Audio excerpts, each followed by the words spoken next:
இனிய தமிழமது நேயர்களே, அனைவருக்கும் இனிய காலை வணக்கம். இன்றைய கதையின் தலைப்பு அகாசுர வதம். ஒரு சமயம் கிருஷ்ணருக்கு மற்ற சிறுவர்களோடு சேர்ந்து வனபோஜனம் செய்ய வேண்டும் என்று தோன்றியது. அதற்காக அதிகாலையிலே எழுந்து கொம்பூதி மற்ற சிறுவர்களை எல்லாம் எழுப்பினார். பிறகு எல்லோரும் காட்டுக்கு புறப்பட்டார்கள்.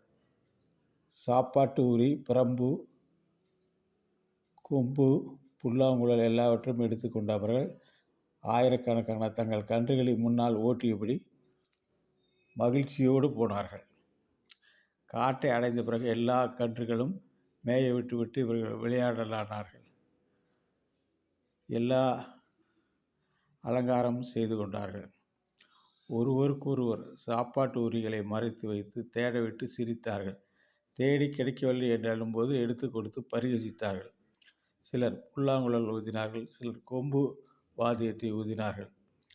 அந்த சமயத்திலே மயில்கள் போல் அதே போல் ஆடினார். குரங்குகளோடு மரங்களில் ஏறினார்கள். அவைகளுக்கு சமமாக பல்லை காட்டியும் புருவங்களை நெறிந்தும் அசல் குரங்குகளைப் போலவே மரத்துக்கு மரம் தாவினார்கள். இவ்வாறு கிருஷ்ணனோடு கூட அளவில்லாத விளையாட்டுகளை விளையாடி மகிழ்ந்தார்கள். ஞானிகளுக்கு பிரம்மானந்த ஸ்வரூபியான பகவான் அந்த இடைச்சிறுவர்களோடு விளையாடினார் என்றால் அதற்கு அவருடைய முந்தைய பிறவின் புண்ணிய குவியல்களே காரணமாகும். இப்படி அவர்கள் செய்கின்ற பொழுது சிறுவர்கள் எல்லோரும் கோலாகலமாக விளையாடி கொண்டிருந்த இடத்தில் அகன் என்ற ஒரு அசுரன் வந்தான். இவருடைய சிற்பியும் கும்மாளத்தையும் பார்க்க பார்க்க அவனுக்கு பற்றி கொண்டு வந்தது. அதற்கு காரணமாக பூதனை பகாசுரன் இவர்களுடைய தம்பிதான் இவன். சிரித்தபடி கிருஷ்ணரை பார்த்து, இவன் தானே என் உடன் பிறந்தவர்களை கொன்றவர்கள். அவ்விருவரையும் கொண்டதற்காக இவன் சகோதரன் பலராமனோடு சேர்த்து கொன்று பழி தீர்த்துக் கொள்கிறேன் என்று தீர்மானித்தான். சிறுவர்கள் வரும் வழியில் மிகப்பெரிய மலைப்பாம்பின் உருவெடுத்து படுத்து கொண்டான். பெரிய என்றால் சாதாரணமான பெரிய உருவம் அல்ல, விண்ணுக்கும் மண்ணுக்குமான உருவம் எடுத்து வாயை திறந்து வைத்து கொண்டிருந்தான். வாயின் கீழுதல் பூமியிலிருந்து மேலுதலும் மேகங்களை தொட்டு கொண்டது. திறந்த வாயின் உட்புறம் பெரிய குகை போன்றிருந்தது. தெற்றுப்பெருக்கள் மலை சிகரங்கள் போன்றிருந்தன. வாயின் உட்புறம் இருட்டாக இருந்தது. நாக்கு ஏதோ நீண்ட வழியை போல காணப்பட்டது. கொடிய காற்று வீசும் மூச்சு காற்று இருந்தது. கண்கள் காட்டு தீ போல தென்பட்டன. கன்றுகளை ஓட்டி வந்த சிறுவர்கள் அந்த பாம்பை பார்த்தார்கள். இயற்கையின் விசித்திரம் என்றுதான் அவர்கள் நினைத்தார்கள். அங்கே பாருங்கள், நம்மை விழுங்க காத்திருக்கிற மலைப்பாம்பின் வாய் போல் இல்லை என்றான் ஒருவன். உண்மைதான், அந்த மலை சிகரங்கள் பாம்பு பற்களைப் போல என்றான் இன்னொருவன். காட்டு தீ எரிந்து கொண்டிருக்கிறது, அதனால் வீசும் காற்றுக்கு சூடாக பாம்பின் மூச்சு காற்றும் நினைவுறுத்துகிறது என்றான் ஒருவன். இந்த குகைக்குள் போவோம் என்று சொல்லிக்கொண்டு சிரித்து கொண்டே தாளம் போட்டுக்கொண்டும் அந்த சிறுவர்கள் உள்ளே ஓடினார்கள். எல்லோருக்கும் பின்னால் வந்து கொண்டிருந்தார் கிருஷ்ணர். அந்த வினோதமான குகையை பார்த்து யோசித்தார். இது உண்மையான குகை அல்ல, அசுரனை இவ்வாறு படுத்திருக்கிறான் என்று அவருக்கு தோன்றியது. அவர்களை தடுப்பதற்குள் சிறுவர்கள் கும்மாளமிட்டு உள்ளே நுழைந்தார்கள். அவர் ஓட்டி வந்த கன்றுகளும் நுழைந்தன. ஆனால் அந்த அகாசுரன் அவர்களை விழுங்கவில்லை. அவர் என்ன புசிக்கவா வந்திருக்கிறான்? இல்லையே, பழிக்கு பழி வாங்க அல்லவா வந்திருக்கிறான்? இல்லையே, பூமிக்கு புசிக்க அல்லவா வந்திருக்கிறான். அவன் புசிக்க வேண்டிய கிருஷ்ணன் உள்ளே வந்ததும் விழுங்கலாம் என்று அவன் அசையாமல் கிடந்தான்.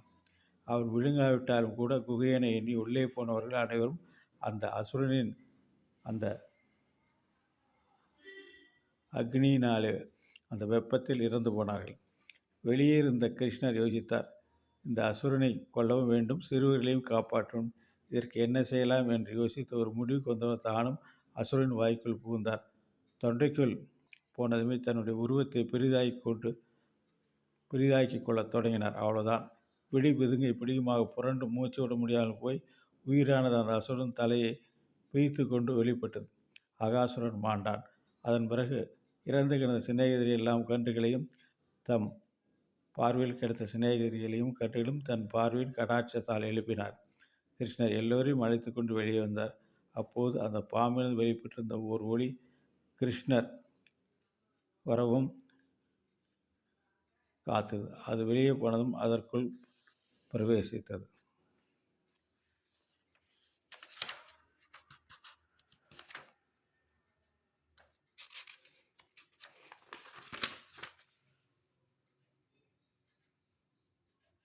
இது இந்த கதைக்குரிய சுகரிஷி மன்னனே. அந்த மலைப்பாம்பின் உலர்ந்து போன தோலானது வெகு நாட்கள் கோகுல சிறுவர்கள் விளையாடத்தக்க குகையாக இருந்தது. இந்த அகாசுர வார்த்தை பற்றி சிறுவர்கள் ஒரு வருடம் கழித்து தங்கள் பெற்றோரிடம் அப்படிதான் நடந்தது என்று கூறினார்கள். கிருஷ்ணர் தாம் 5வது வயதில் அகாசுரனை வதைத்தார்.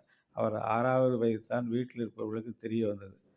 இதை கேட்ட பரீட்சித் முனிவரை பகவானுடைய ஸ்பர்சத்தால் பாப நீங்கிய அந்த அசுரன் பகவானை அடைந்தான் என்பதில் ஆச்சரியமில்லை. ஆனால் நடந்த விஷயத்தை ஒரு வருடம் கழித்து கூறினார்களே, என்ன காரணம்? அதுவும் அப்போதுதான் நடந்தது. இதான ஆச்சரியமாக இருக்கிறது. நிச்சயமாக பகவான் அரியனுடைய மாயில் தான் நடந்திருக்கணும். அதை பற்றி விளக்கமாக சொல்லுங்கள் குருவே. நாங்கள் சத்திரியர்கள் எனவும் நாங்கள் சிறந்த பாக்கியசாலி என்றால் கிருஷ்ணனுடைய கதை அமிர்தத்தை நாங்கள் அருந்துகிறோம் அல்லவா என்றார். சுகமகரிஷி பரீட்சித்தின் கேள்வியை கேட்டு ஆனந்தத்தை ஆழ்ந்து போய் தன் வசம் மற்றவரான சிறிது நேரத்துக்கு மிகவும் சிரமத்தோடு உலக நினைவுக்கு வந்தார். அக்கேள்விக்கான பதிலை அவர் நினைத்ததுமே ஆத்மானுபவ ஆனந்தத்தில் திளைத்தார்.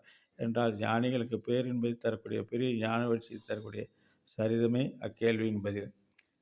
நன்றி. நாளை கிருஷ்ண மாயில் பிரம்மதேவர் எப்படி கிருஷ்ணனுடைய மாயில் விழுந்தார் என்பதை நாளைய தினம் பார்ப்போம். நன்றி, வணக்கம்.